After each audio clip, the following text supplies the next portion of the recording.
Follis Foundation. He's going to tell us about a great athlete that passed away back in 1910, but we're all going to know about Mr. Follis when we leave.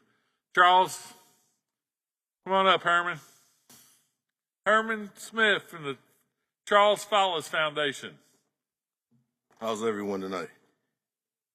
Good, good. Well, 146 years in the making. Let me begin with a simple show of hands. How many of you here know something about Jesse Owens? What about Jackie Robinson? Jim Brown? And now, how many of you know my uncle, Charles W. Follis? Since many of you can speak on the first three, allow me, on behalf of the family and the Charles Follis Foundation, to introduce to you the fourth. Born in 1879, Charles W. Follis entered the world not yet ready to receive him. The son of formerly enslaved parents, his life began in the deep shadows of American history, just 16 years after the Emancipation Proclamation. In 1884, like previous years, tragedy struck the Follis family. After a violent loss of life at the hands of those determined to undo the progress of freedom, the family left Virginia. They sought refuge in a better future in Wooster, Ohio, where Charles would begin to shape his legacy, not only in sport, but in character, courage, and conviction.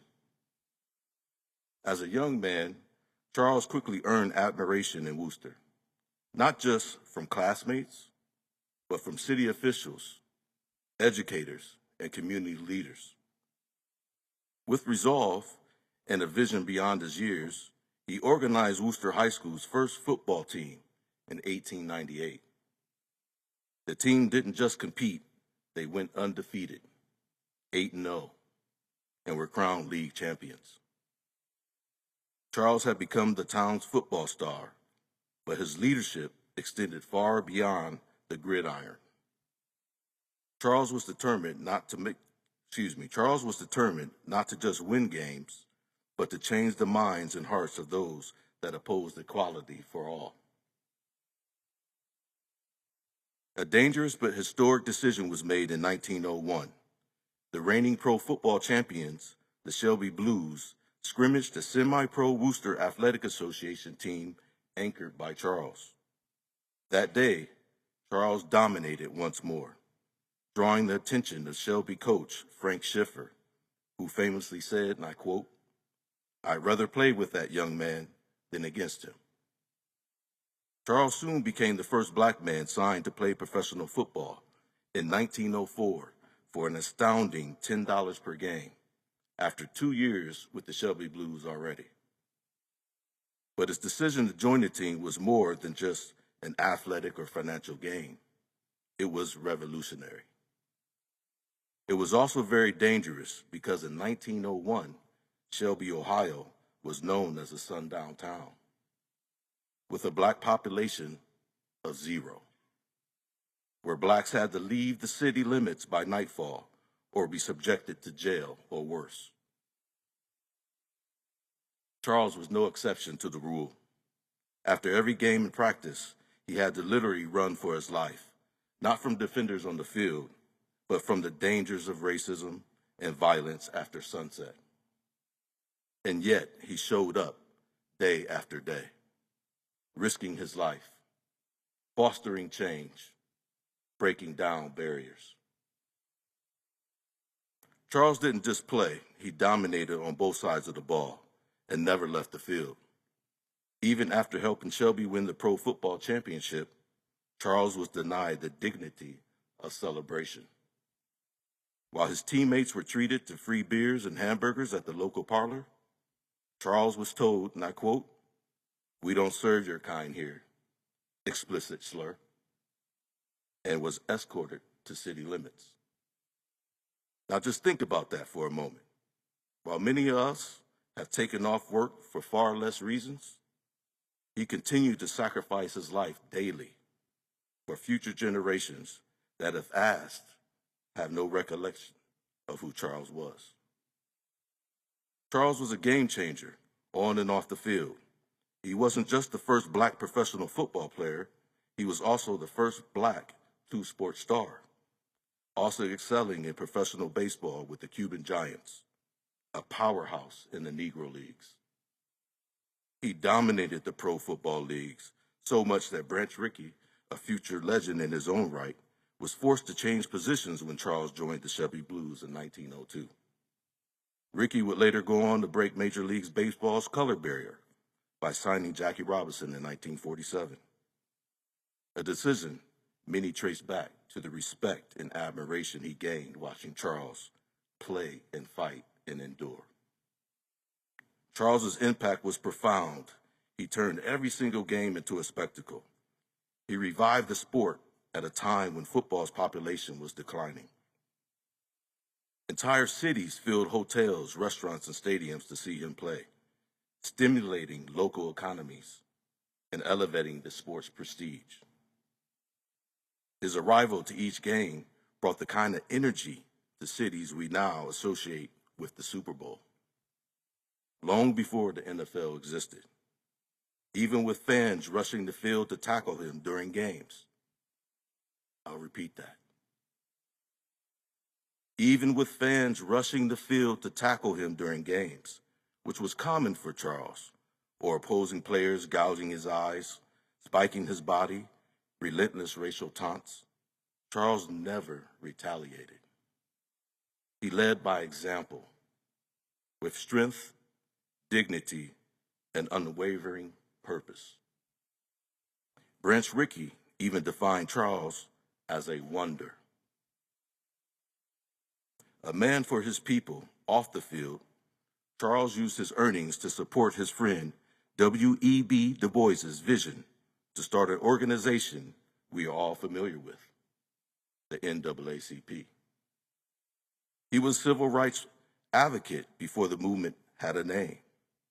He gave speeches to anyone who would listen on the importance of equality, unity, and lifting up future generations. He believed that greatness wasn't just measured in yards gained or games won, but rather in barriers you break and the doors you open for those behind you. A legacy written in stone, Charles Follis, who never married nor had any children, played his final game on Thanksgiving Day, 1906, due to injury. And he was tragically taken from us April 5th, 1910, in Cleveland, Ohio. But his legacy continues in the following accolades honoring his contributions to sport and humanity. In 1998, Wooster High School renamed their stadium Follis Field. In 2018, Ohio Governor John Kasich signed into law February 3rd is Charles Follis Day annually here in Ohio. In 2019, the state of Ohio dedicated an Ohio historical marker in his honor. In 2020, Shelby, Ohio, sundown town, dedicated a street in his honor, Charles Follis Way. In 2021, the family formed the Charles Follis Foundation to preserve his legacy truthfully and use his life stories as the conduit to give back in three pillars: education, art, and sport. Recognized by the Canton Pro Football Hall of Fame as football's first black pioneer. And now today, his induction into the Ohio Sports Hall of Fame. Not in just one sport, but two. More than a name in history, Charles W. Follis wasn't just a football player who had friendly sparring matches with his friend, world heavyweight boxing champion, Jack Johnson. He was a movement. He was a bridge between bondage and freedom, between silence and justice, between being tolerated and being celebrated. He was the man who changed the game, from the playing field to the press box, from the segregation to significance. He played he persevered, he paved the way for future generations. Through the Charles Follis Foundation, his mission lives on through the organization's mission to educate the mind, inspire the hearts, and move the feet of those in our community by introducing the true stories of courage, strength, and endurance embodied by Charles on the playing field and in the real game life. In conclusion, my family would like to thank Mr. Tim Turpin and his board. Thank you for believing in the story and moving swiftly to induct Charles, not only in football, but baseball as well. To the other inductees here tonight, thank you for standing tall in the spirit of excellence and for your dedication and sacrifices made in your craft. To the state of Ohio and all attendees here tonight, we thank you. As I conclude, I'd like everyone to close their eyes for a moment and imagine the greats, Jesse Owens, Babe Ruth, Muhammad Ali, and others, all gathered around. And one of them turns and says, "Somebody go wake the old man and tell him he's finally been inducted." Charles W. Follis, the name you now know, the legacy we will never forget.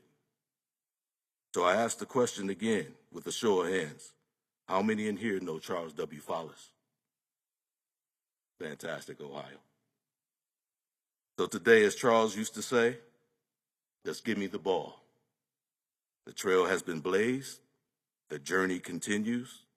The ball is now in your hands. Thank you.